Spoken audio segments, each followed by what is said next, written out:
Hello everyone, welcome back to Manassu Kannada vlogs. 2026ರಲ್ಲಿ ಆಷಾಢ ಮಾಸದಲ್ಲಿ 4 ಆಷಾಢ ಶುಕ್ರವಾರಗಳು ಇದೆ. ಈಗಾಗಲೇ 2 ಆಷಾಢ ಶುಕ್ರವಾರಗಳು ಆಗಿದೆ. ಹಲವಾರು ತುಂಬ ಜನ ಮಹಿಳೆಯರು ಈ ಆಷಾಢ ಶುಕ್ರವಾರದಂದು ಮನೆಯಲ್ಲಿ ಲಕ್ಷ್ಮೀ ಪೂಜೆಯನ್ನು ಹಾಗೆಯೇ ಲಕ್ಷ್ಮೀ ವ್ರತವನ್ನು ಮಾಡ್ತಾ ಇರ್ತಾರೆ. ನಾಳೆ ಜುಲೈ 31ನೇ ತಾರೀಕು 3ನೇ ಆಷಾಢ ಶುಕ್ರವಾರ ಬಂದಿದೆ. ಈ 3ನೇ ಆಷಾಢ ಶುಕ್ರವಾರದಂದು ಮನೆಯಲ್ಲಿ ಲಕ್ಷ್ಮೀ ಪೂಜೆಯನ್ನು ಯಾವ ಸಮಯದಲ್ಲಿ ಮಾಡಬೇಕು, ಹಾಗೆಯೇ ಲಕ್ಷ್ಮಿಗೆ ಪ್ರಿಯವಾಗುವಂತಹ ಯಾವ ನೈವೇದ್ಯವನ್ನು 3ನೇ ಆಷಾಢ ಶುಕ್ರವಾರದಂದು ನಾವು ಮನೆಯಲ್ಲಿ ಮಾಡಿ ಅರ್ಪಿಸಬೇಕು ಅನ್ನುವ ಮಾಹಿತಿಯನ್ನು ತಿಳಿದುಕೊಳ್ಳೋಣ. ಜೊತೆಗೆ ಆಷಾಢ ಶುಕ್ರವಾರದಂದು ನಾಳೆ 3ನೇ ಆಷಾಢ ಶುಕ್ರವಾರ ಆಗಿರೋದ್ರಿಂದ ನಾಳೆ ಶುಕ್ರವಾರದ ದಿವಸ ಯಾವ ವಸ್ತುವನ್ನು ನಾವು ಬೇರೆಯವರಿಗೆ ಅಪ್ಪಿತಪ್ಪಿಯೂ ಕೂಡ ಕೊಡಬಾರದು, ಹಾಗೆಯೇ ನಾವು ಕೂಡ ಮನೆ ಒಳಗೆ ಯಾವ ವಸ್ತುಗಳನ್ನು ತರಲೇಬಾರದು ಅನ್ನುವ ಮಾಹಿತಿಯನ್ನು ಕೂಡ ಇವತ್ತಿನ ವಿಡಿಯೋದಲ್ಲಿ ತಿಳಿದುಕೊಳ್ಳೋಣ. ಮೊದಲು ಮತ್ತು 2ನೇ ಆಷಾಢ ಶುಕ್ರವಾರದಂದು ಹೇಗೆ ಲಕ್ಷ್ಮೀ ಪೂಜೆಯನ್ನು ಮಾಡಿರ್ತೀರೋ ಅದೇ ರೀತಿಯಾಗಿ 3ನೇ ಆಷಾಢ ಶುಕ್ರವಾರದಂದು ಕೂಡ ಲಕ್ಷ್ಮೀ ಪೂಜೆ ಹಾಗೆಯೇ ಲಕ್ಷ್ಮೀ ವ್ರತವನ್ನು ಮಾಡಬೇಕು. ಲಕ್ಷ್ಮೀ ವ್ರತವನ್ನು ಕೈಗೊಂಡಿರುವವರು ಲಕ್ಷ್ಮಿಯ ಕಳಸದ ಸ್ಥಾಪನೆಯನ್ನು ಮಾಡಿ ನೀವು ಪೂಜೆಯನ್ನು ಮಾಡ್ತಾ ಇರ್ತೀರಾ. 3ನೇ ಆಷಾಢ ಶುಕ್ರವಾರದಂದು ಕೂಡ ಕಳಸವನ್ನು ಸ್ವಚ್ಛ ಮಾಡಿಕೊಂಡು ಕಳಸಕ್ಕೆ ಶುದ್ಧವಾದ ನೀರು ಹಾಗೆಯೇ ವೀಳ್ಯದೆಲೆ, ಮಾವಿನೆಲೆ, ತೆಂಗಿನಕಾಯಿಯನ್ನು ಇಟ್ಟು ನೀವು ಪೂಜೆಯನ್ನು ಮಾಡಬೇಕು. ಇನ್ನು ಬರೀ ನಾರ್ಮಲ್ ಆಗಿಯೇ ನಾವು ಪೂಜೆಯನ್ನು ಮಾಡ್ತಾ ಇದ್ದೀವಿ, ಲಕ್ಷ್ಮೀ ಪೂಜೆಯನ್ನು, ಲಕ್ಷ್ಮೀ ವ್ರತವನ್ನು ಕೈಗೊಂಡಿಲ್ಲ ಅನ್ನುವವರು ನೀವು ಲಕ್ಷ್ಮೀ ಫೋಟೋವನ್ನು ಇಟ್ಟು ಕೂಡ ಪೂಜೆಯನ್ನು ಸಲ್ಲಿಸಬಹುದು. 3ನೇ ಆಷಾಢ ಶುಕ್ರವಾರದಂದು ಕೂಡ ಲಕ್ಷ್ಮಿಯ ಫೋಟೋವನ್ನು ನೀವು ಸ್ವಚ್ಛ ಮಾಡಿಕೊಂಡು ಪೂಜೆಯನ್ನು ಹೂಗಳಿಂದ ಅಲಂಕಾರವನ್ನು ಮಾಡಿ ಪೂಜೆಯನ್ನು ಸಲ್ಲಿಸಿ, ವಿಗ್ರಹ ಇರುವಂಥವರು ಮರೆಯದೆ ಅಭಿಷೇಕವನ್ನು ಮಾಡಿ ನೀವು ಪೂಜೆಯನ್ನು ಸಲ್ಲಿಸಬೇಕು.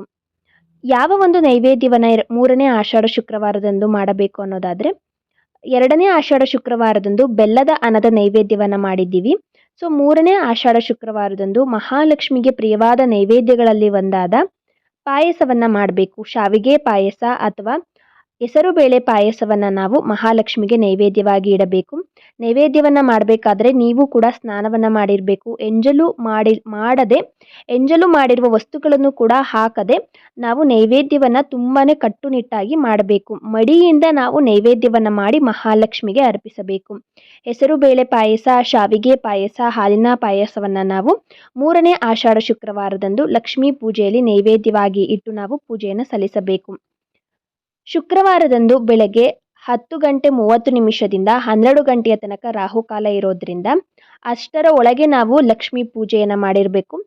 ಅದರಲ್ಲೂ ತುಂಬಾ ಸೂಕ್ತವಾದ ಸಮಯ ಅಂದರೆ ಬೆಳಗ್ಗೆ ಒಂದು ಬ್ರಹ್ಮ ಮುಹೂರ್ತ 6 ಗಂಟೆ ಒಳಗೆ, ಅಟ್ಲೀಸ್ಟ್ 6 ಗಂಟೆಗಾದರೂ ನೀವು ಪೂಜೆಯನ್ನು ಮಾಡೋದಕ್ಕೆ ಪ್ರಯತ್ನ ಪಡಿ. ಅದಾಗಲಿಲ್ಲ ಅಂದರೆ 10 ಗಂಟೆಯ ಒಳಗೆ ಪೂಜೆಯನ್ನು ಮಾಡಿ 10:30 12 ಗಂಟೆಯ ತನಕ ರಾಹುಕಾಲ, ಆ ಸಮಯದಲ್ಲಿ ಪೂಜೆಯನ್ನು ಮಾಡಬೇಡಿ. ಇನ್ನು ಮಧ್ಯಾಹ್ನದ ಸಮಯದಲ್ಲೂ ಕೂಡ ಮಾಡುವಂಥ ಪೂಜೆ ಲಕ್ಷ್ಮಿಗೆ ಸಲ್ಲೋದಿಲ್ಲ. ಮಧ್ಯಾಹ್ನ ಕೂಡ ಪೂಜೆಯನ್ನು ಮಾಡಬಾರದು.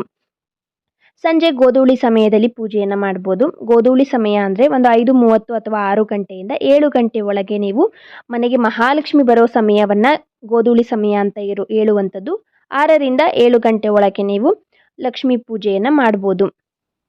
ಶುಕ್ರವಾರದಂದು ನಾವು ಕೆಲವೊಂದು ವಸ್ತುಗಳನ್ನು ಅಪ್ಪಿತಪ್ಪಿಯೂ ಕೂಡ ಬೇರೆಯವರಿಗೆ ಕೊಡಬಾರದು. ಅದೇ ರೀತಿಯಾಗಿ ಕೆಲವೊಂದು ವಸ್ತುಗಳನ್ನು ಮನೆಯೊಳಗೂ ಕೂಡ ಶುಕ್ರವಾರದಂದು ತರಬಾರದು.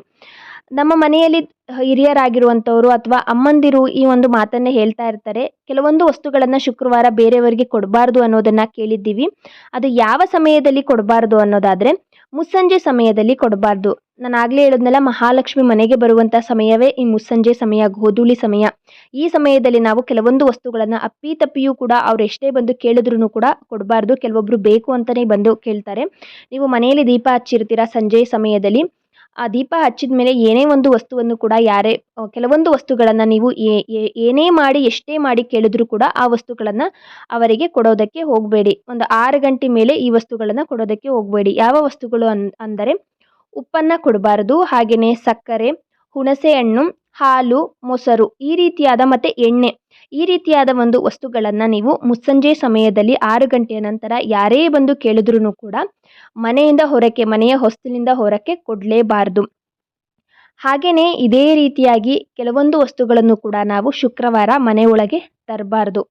ಯಾವ ವಸ್ತುಗಳು ಅಂದರೆ ಹರಿತವಾದ ವಸ್ತುಗಳು, ಅಂದರೆ ಶಾರ್ಪ್ ಆಗಿರುವಂಥ ವಸ್ತುಗಳು, ಚೂರಿ ಆಗಿರ್ಬೋದು, ಚಾಕು, ಕತ್ತರಿ, ಸಿಸರು, ಈ ಥರದ ಹರಿತವಾಗಿರುವಂಥ ಶಾರ್ಪ್ ಆಗಿರುವಂಥ ವಸ್ತುಗಳನ್ನು ಕೂಡ ಶುಕ್ರವಾರ ಮನೆಯೊಳಗೆ ತರಬಾರ್ದು. ಹಾಗೆಯೇ ಕಪ್ಪು ಬಣ್ಣದ ಬಟ್ಟೆಯನ್ನು ಕೂಡ ಶುಕ್ರವಾರ ಮನೆಯೊಳಗೆ ತರಬಾರದು.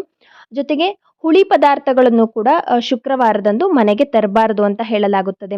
ನಾಳೆ 3ನೇ ಆಷಾಢ ಶುಕ್ರವಾರ ಆಗಿರೋದ್ರಿಂದ ಈ ವಸ್ತುಗಳನ್ನು ನಾನು ಹೇಳಿದಂಥ ಈ ವಸ್ತುಗಳನ್ನು ನೀವು ಮನೆಯಿಂದ ಯಾರಿಗೂ ಕೂಡ ಹೊರಗೆ ಕೊಡಬೇಡಿ. ಹಾಗೇನೆ ನಾನು ತಿಳಿಸಿದಂಥ ಈ ವಸ್ತುಗಳನ್ನು ಮನೆ ಒಳಗೂ ಕೂಡ ಶುಕ್ರವಾರದಂದು ತರಬೇಡಿ. ಈ ಆಷಾಢ ಶುಕ್ರವಾರ ಅಂತನೇ ಅಲ್ಲ, ಪ್ರತಿ ಶುಕ್ರವಾರದಂದು ಕೂಡ ನಾವು ಈ ನಿಯಮವನ್ನು ಪಾಲನೆಯನ್ನು ಮಾಡಬೇಕಾಗುತ್ತೆ.